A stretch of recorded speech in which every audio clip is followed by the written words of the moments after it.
Now question arises here is, what is normality? So as you all know that it is the number of gram equivalents of the solute dissolved per liter of the solution. What is molarity? It is the number of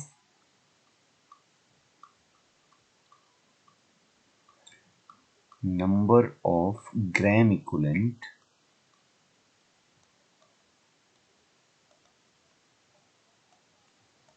of solute dissolved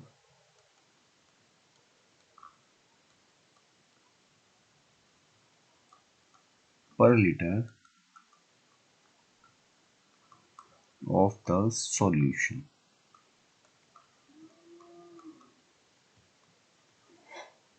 Okay, if I am talking about mathematically, normality is, as you all know that it is denoted by capital N.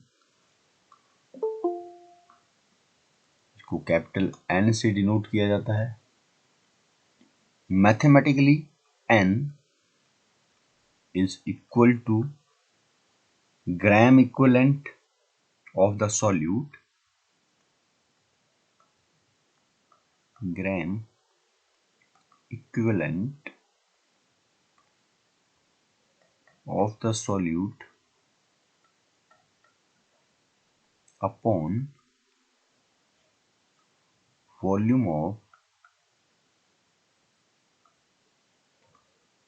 solution in liter, या mass of solute in grams, या equivalent mass भी बोल सकते हो आप, upon volume of solution in millilitre और litre, ये भी बोल सकते हो आप. यूनिट जो होते हैं हमारे पास नॉर्मलिटी के, इट इज ग्राम इक्विवेलेंट पर लीटर या इक्विवेलेंट पर लीटर, इसके यूनिट होते हैं. ओके, नाउ अब हमें इसमें ग्राम इक्विवेलेंट को कैलकुलेट करना पड़ता है. क्या कैलकुलेट करना पड़ता है हमें इसमें? we have to calculate the gram equivalent in case of normality. How we can calculate the gram equivalent? तो ग्राम इक्विवेलेंट को अलग अलग हो सकता है हमारे पास. ग्राम इक्विवेलेंट को कैलकुलेट करने के लिए जैसे हमारे पास जो सब्सटेंस है वो एसिड हो सकता है, बेस हो सकता है, सॉल्ट हो सकता है, ठीक है, वो कोई किसी एलिमेंट का यहाँ पे हो सकता है, ठीक है. तो उस केस में जब भी हम कैलकुलेट करते हैं ग्राम इक्विवेलेंट को, अगर एसिड है हमारे पास तो हम क्या करते हैं, उस एसिड का मोलर मास लेते हैं, उसको डिवाइड करते हैं उसकी एसिडिटी से. जैसे NaOH है, जनरली तो आपको एसिड ही देखने को मिलते हैं, एसिड और बेस देखने को मिलते हैं. तो इन दैट केस अगर हमारे पास एसिड होगा, जो हमारा सब्सटेंस होगा, इन दैट केस जो हमें इक्विवेलेंट मास जो निकालना होगा, या इक्विवेलेंट वेट भी आप बोल सकते हो, equivalent weight of that acid, it will be equal to molar mass of that acid upon its basicity. Basicity क्या होती है? That is the number of replaceable H positive ion. Number of replaceable H positive ion. और अब अगर ये base है, in that case molecular mass upon its acidity. Acidity is number of OH negative ion जितने यहाँ पे replaceable होते हैं, और number of replaceable OH negative ion present in that base, ठीक है. तो ये क्या होता है हमारे पास, इस तरह से हम इक्विवेलेंट मास को कैलकुलेट कर सकते हैं. अगर ये हमारे पास सॉल्ट है तो molar mass of that salt upon total positive charge on cation, जितना पॉजिटिव, जैसे NaCl होगा तो उसमें एक पॉजिटिव चार्ज होगा, तो जितना उसका मास होगा 58 होता है, तो 58/1. अगर एलिमेंट है तो उसकी बैलेंसी से हम डिवाइड करते हैं इसको, ठीक है। तो ये 4 आपको क्या रखने हैं, ध्यान में रखने हैं। तो इस तरह से हम निकाल सकते हैं। नाउ अब इसमें थोड़ा सा हमें मोलैरिटी की क्वेश्चन देखनी है। सम टाइम क्या होता है कि दो मिक्सचर को या दो सॉल्यूशंस को क्या कर दिया जाता है, मिक्स कर दिया जाता है। सपोज हमारे पास दो सॉल्यूशन है, एक का वॉल्यूम V1 है एंड दूसरे का वॉल्यूम V2 है। एक की मोलैरिटी M1 है तो दूसरे की मोलैरिटी M2 है। तो इन दैट केस जो हमारी यहाँ पे जो रिजल्टिंग जो मोलैरिटी आएगी वो क्या होगी, तो वो हमें देखना है। या हमारे पास सॉल्यूशन है, उसमें एक की मोलैरिटी M1 है, दूसरे का जो वॉल्यूम है वो V1 है, और इसको डाइल्यूट हम कर रहे हैं, इसमें और पानी ऐड कर रहे हैं। तो हमारे पास जो रिजल्टिंग यहाँ पे वॉल्यूम होगा एंड मोलैरिटी होगी वो क्या होगी, वो भी हमने देखना है। सुनिधि टाइमली ज्वाइन किया करो भाई। Sorry sir. ओके, तो अब देखते हैं फर्स्ट केस। इसमें हमारे पास बनता है, if A solution having molarity M1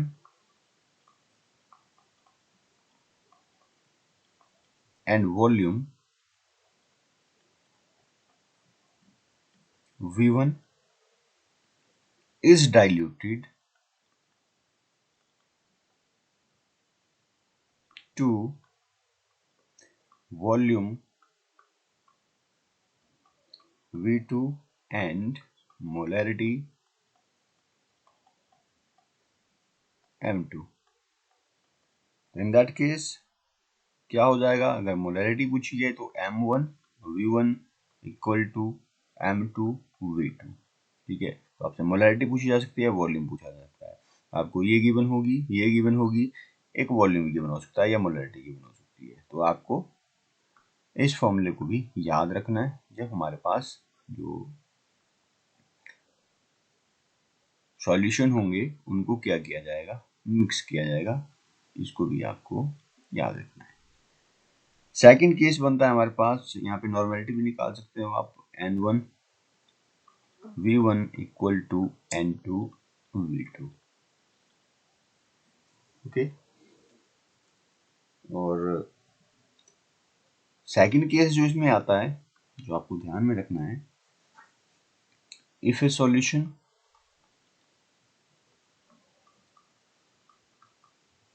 having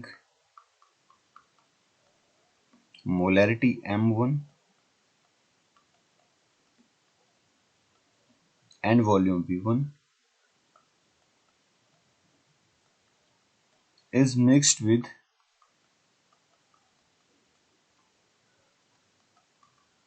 another solution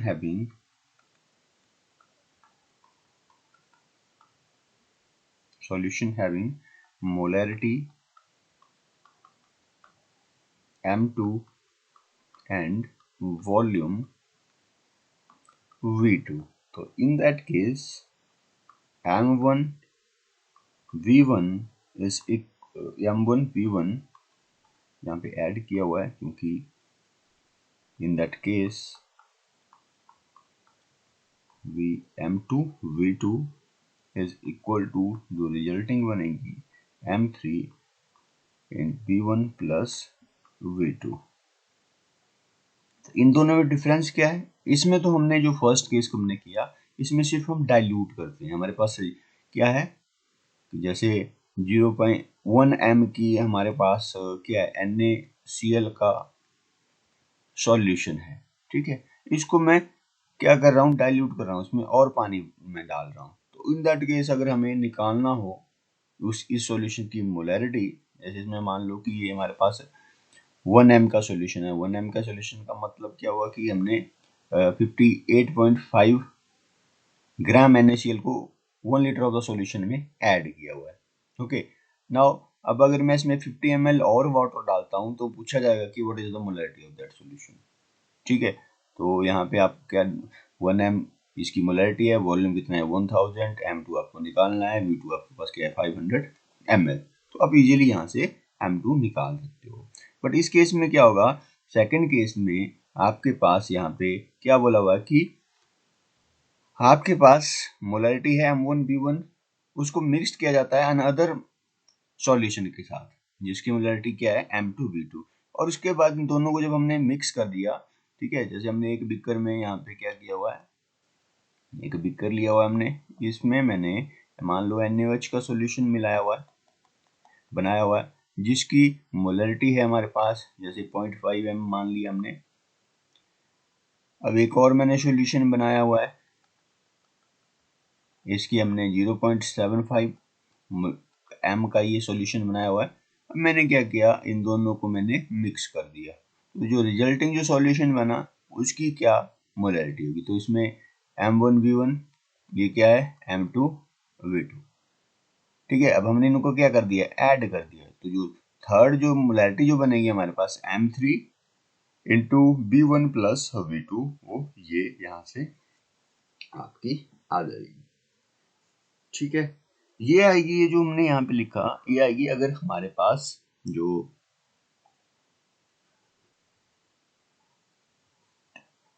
हमारा जो भी यहाँ पे कंपाउंड होगा या जो भी सॉल्यूशन होगा, अगर ये क्या है नॉन रिएक्टिंग। अब दो तरह के यहाँ पे हमारे पास, ये भी ध्यान में रखेंगे आप, दो तरह के सॉल्यूशन होते हैं, एक तो होते हैं जो रिएक्टिंग होते हैं, एक होते हैं जो रिएक्टिंग नहीं होते हैं। अगर ये रिएक्टिंग नहीं होंगे, ठीक है, ये भी ध्यान देना है, अगर ये एक दूसरे के साथ रिएक्ट नहीं करेंगे तो इन दैट केस तो हमारे पास फॉर्मूला लगेगा ये वाला।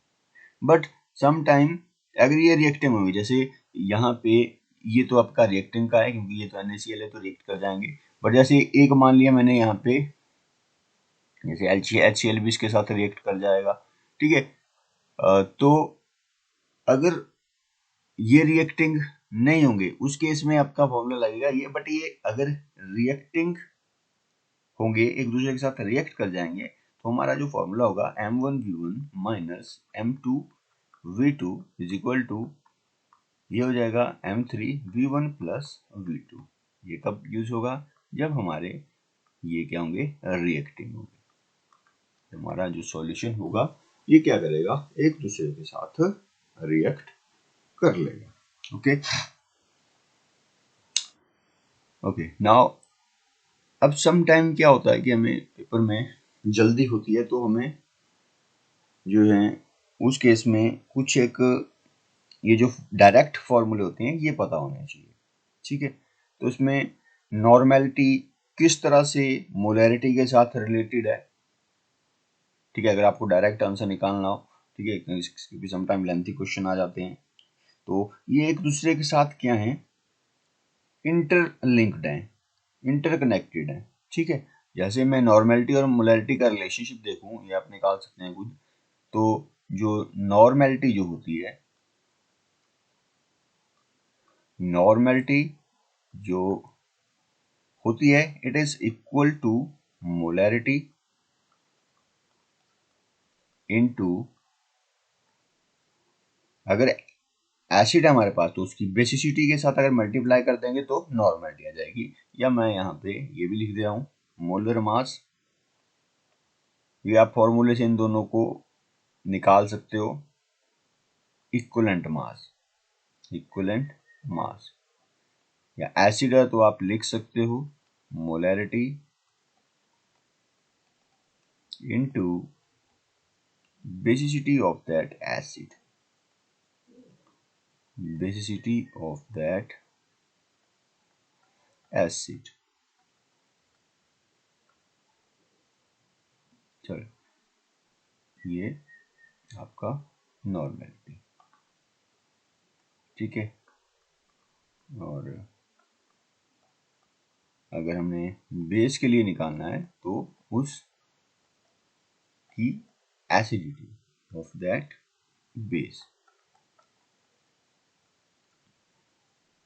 ठीक है, अगर आपको दोनों बोले, कोई क्वेश्चन दिया हुआ आपके पास, उसमें दोनों बोले हुए निकालने को, ठीक है, आपके पास ग्राम इक्विवेलेंट वेट दे दिया है, या आपके पास आपको बोला है कि नॉर्मल, इस क्वेश्चन में नॉर्मेलिटी और मोलैरिटी दोनों निकालो, ठीक है, तो आपको दोनों करना पड़ेगा। बट ऐसे में आप क्या कर लेंगे, एक निकाल लेंगे, जैसे मोलैरिटी निकाल ले, मोलैरिटी सभी को आती है निकालने, ठीक है, तो नॉर्मेलिटी फिर आसान है निकालना।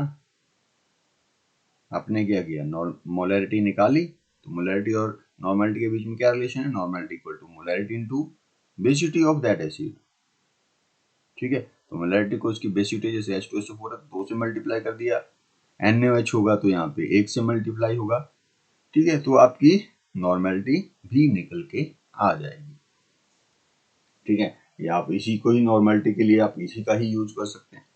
अगर किसी को नॉर्मेलिटी याद नहीं आ रही है, नॉर्मेलिटी की डेफिनेशन की, नॉर्मेलिटी में किस तरह से हम इक्विवेलेंट मास निकालते हैं, तो in that case you can opt this method also. Okay, now कुछ एक और भी यहाँ पे फॉर्मूलाज हमारे पास बनते हैं, डायरेक्ट फॉर्मूलाज अब मैं लिख रहा हूँ यहाँ पे, जिनका आप यूज करके क्वेश्चंस कर सकते हैं। तो मोलैरिटी और इसमें भी रिलेशनशिप, मोलैरिटी और मोल, आपको मास परसेंटेज भी समटाइम्स दिया होता है, इसके बाद मैं क्वेश्चन कराऊंगा, तो उस केस उस टाइम पे मैं तो डायरेक्ट दूसरे मेथड से कराऊंगा, बट आप इसका भी यूज कर सकते हो। तो मोलैरिटी, इनको लिख लें आप, इसकी प्रैक्टिस इनसे कर लेना, मोलैरिटी एंड मास परसेंटेज, ये किस तरह से इंटरलिंक्ड है। तो जो मोलैरिटी होती है, अगर आपको मोलैरिटी बोला हुआ निकालने को, it is equal to 10 into x into d upon molar mass of solute, molar mass of solute. यहाँ पे x क्या होगा, मास परसेंटेज, d क्या है, डेंसिटी, ठीक है, मास परसेंटेज और d क्या है, डेंसिटी निकल के यहाँ पे आएगा। तो डायरेक्ट आप इसका यूज कर सकते हैं। सेकेंड फॉर्मूला है, नॉर्मेलिटी एंड मास परसेंटेज दिया हो, तो उस केस में नॉर्मेलिटी क्या हो जाएगी, it is equal to 10 into x into, वहाँ पे आपको कंप्लीट क्वेश्चन करने की जरूरत नहीं है, अगर आपको ये पता है तो आप डायरेक्ट इसका यूज करके आप अपना आंसर निकाल सकते हो, मास ऑफ सॉल्यूट। ओके, और अगर आपके पास यहाँ पे मोलैलिटी को निकालना हो और मोलैरिटी दी हो हमारे पास, तो मोलैलिटी जो होती है, it is equal to 1000 m upon 1000 d minus m m2। m तो क्या है यहाँ पे, जो m है दैट इज मोलैरिटी, m2 क्या है यहाँ पे, मोलर मास ऑफ सॉल्यूट,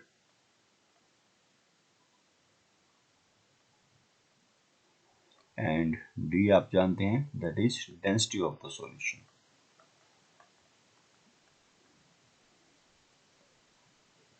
अगर मोलैलिटी और मोल फ्रैक्शन को देखना हो, मोलैलिटी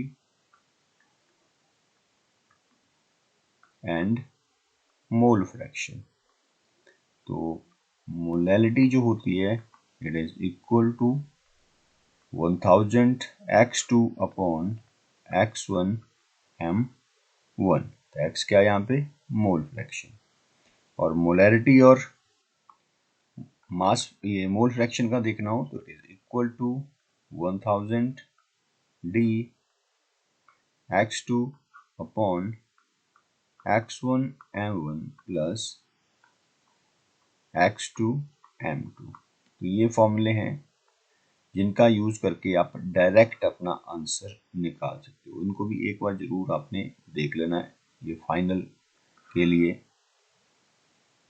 आपको हेल्प करेंगे या कंपटीशन के लिए आपको ये हेल्प करेंगे। ठीक है, अब एक एग्जांपल करते हैं। एग्जांपल क्या है हमारे पास यहाँ पे? एग्जांपल है the density of 10% by mass, the density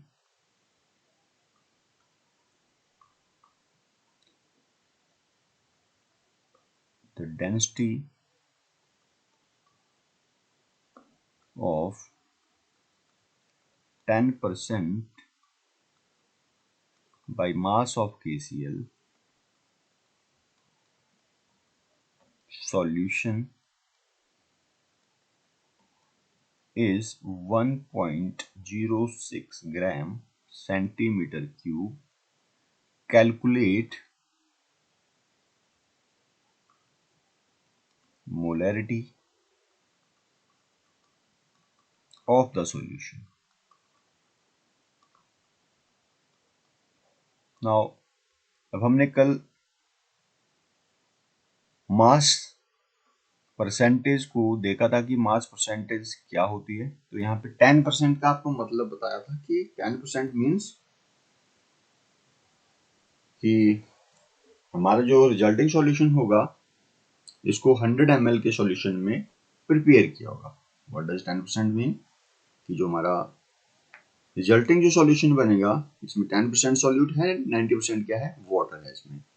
तो हमारे पास इसको किसमें घोला हुआ है, किसमें बनाया हुआ है? KCl के सॉल्यूशन को 100 ml के सॉल्यूशन में बनाया हुआ है, जिसकी डेंसिटी दी हमारे पास कितनी है? 1.06 ग्राम सेंटीमीटर क्यूब दी हुई है। अब इसमें आपको कैलकुलेट करनी है मोलैरिटी। तो मोलैरिटी का फॉर्मूला आप जानते हैं, number of moles of solute divided into और dissolve in 1 litre of the solution. तो पहले तो आपको नंबर ऑफ मोल्स निकालने पड़ेंगे, ठीक है, और उसके बाद वॉल्यूम भी आपको इसमें क्या करना पड़ेगा? सबसे पहले तो वॉल्यूम ही कैलकुलेट करना पड़ेगा इसमें कि वॉल्यूम कितना हमारे पास बनेगा। तो इसमें इस क्वेश्चन में सबसे पहले तो आपको वॉल्यूम को फाइंड आउट करना है। तो इसमें अगर मैं बात करूं, इस सॉल्यूशन में मास की बात करूं, इस सॉल्यूशन का मास कितना होगा? That is mass of solution. तो कितना निकल के आएगा मास ऑफ सॉल्यूशन? क्योंकि 10% बाय मास है, इट मीन्स ये कितना होगा? दैट इज 100 ग्राम। ठीक है, कितना ग्राम होगा ये? 10% बाय मास दैट इज 100 ग्राम। क्योंकि 10% का मतलब ही हमारे पास ये होता है कि हम कितने में बनाएंगे? मास में या तो ग्राम में होगा, अगर यहाँ पे वॉल्यूम में होता तो ये ml में होता। ठीक है, तो ये 100 ग्राम है, इसमें डेंसिटी हमारे पास दी है 1.06 ग्राम सेंटीमीटर क्यूब। ठीक है, अब हमें डेंसिटी का पता है, डेंसिटी होती है मास अपॉन वॉल्यूम। तो अब हमें यहाँ से वॉल्यूम निकालना है, क्योंकि वॉल्यूम हमारे पास यहाँ पे गिवन नहीं है। वॉल्यूम को हमें क्या करना है? फाइंड आउट करना है। और डेंसिटी क्या होती है? That is mass upon volume. तो वॉल्यूम क्या हो जाएगा यहाँ से? Volume of the solution is equal to mass of solution upon density of this solution. तो मास कितना है? 100 ग्राम। डेंसिटी कितनी है? 1.06 ग्राम सेंटीमीटर क्यूब पर सेंटीमीटर क्यूब होगी। ठीक है, ग्राम से ग्राम कैंसिल हो जाएगा, और अगर हम इसको कैलकुलेट करें तो ये हमारे पास निकल के आता है 94.34 सेंटीमीटर क्यूब। तो ये हमारे पास क्या निकल गया? इसका वॉल्यूम निकल गया। ओके, नाउ अब हमें कैलकुलेट करना है इसमें मोलैरिटी। तो मोलैरिटी आप जानते हैं, मोलैरिटी होती है number of moles of solute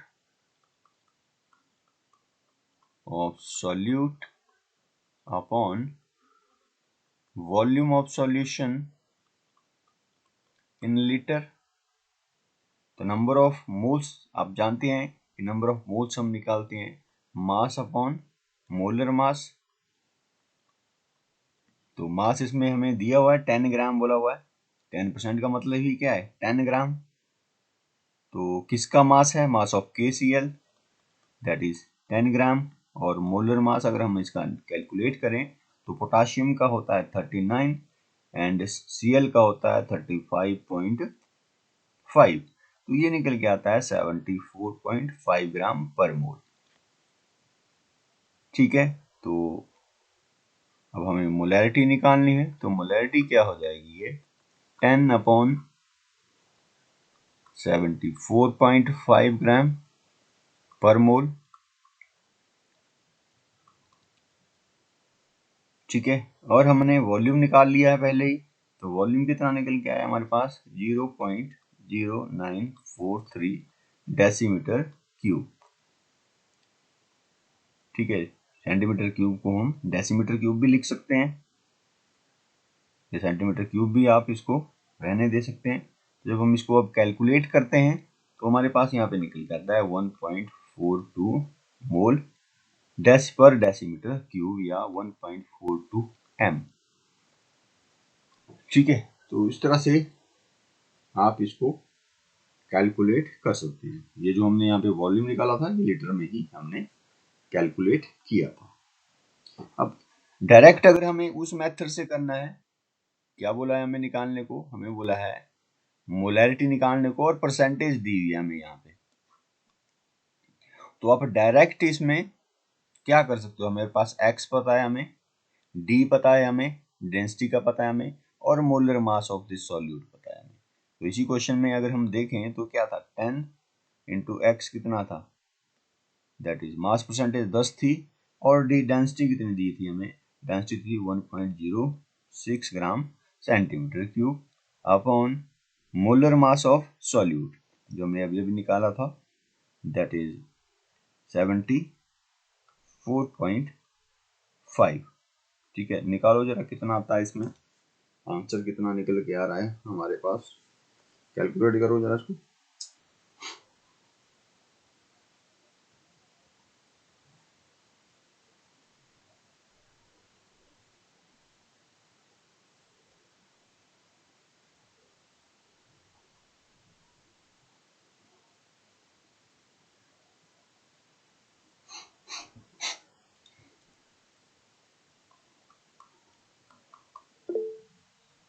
तो इतना ही आ रहा होगा दैट इज 1.42 m। ठीक है, तो इतना ही आ रहा है, आप देख भी सकते हैं। इसमें भी अगर मैं आपको दिखाऊं तो आपका जो आंसर आएगा ये यही आएगा। ठीक है, तो आप डायरेक्ट भी क्या कर सकते हो, इसको यहाँ से कैलकुलेट कर सकते हो। इस फॉर्मूले को आप याद रख के क्या कर सकते हो,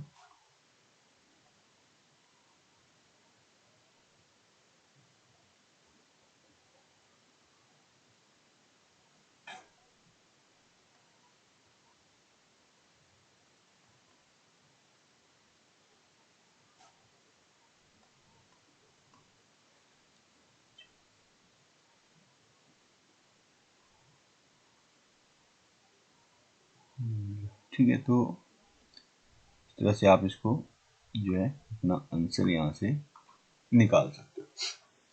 ठीक है, तो इस तरह के क्वेश्चन आपको यहाँ पे बहुत सारे मिल जाएंगे करने को। ठीक है, मास परसेंटेज के क्वेश्चन इजी होते हैं, वो आप कर सकते हैं, लास्ट ईयर भी आपने किए हुए हैं ये। थोड़ा सा डेंसिटी के क्वेश्चन, अगर मास परसेंटेज दी हो उसका मतलब क्या है 10% का, ठीक है, या हमारे पास कंबाइन किया हो किसी सॉल्यूशन को, उसमें रिजल्टिंग मोलैरिटी क्या होगी, तो इनको थोड़ा सा आपने प्रैक्टिस कर लेना है अपनी कॉपी में, 5-5 एग्जाम्पल हर एक टाइप की आपने कर लेने हैं। ठीक है, कहीं अगर प्रॉब्लम आती है तो मुझे बताना है। क्लियर है? ठीक है, तो ये आपने जो है क्वेश्चन करने हैं, किए भी हमने पिछले साल भी किए हुए हैं, तो जो है इसको इन फॉर्मूलाज की हेल्प से आप इनको जरूर लिख लें, पर ये जो मैंने बताए फॉर्मूलाज, इसको डायरेक्ट फॉर्मूलेज आप जरूर लिखें। ठीक है, क्लियर है? तो ठीक है, बाकी टाइम बचता नहीं है, तो आपने इनको भी अपनी कॉपी में कर लेना है और बाकी भी आप इसको कर लें। ठीक है, तो ठीक है, फिर दैट्स ऑल फॉर टुडे। हम कल करेंगे।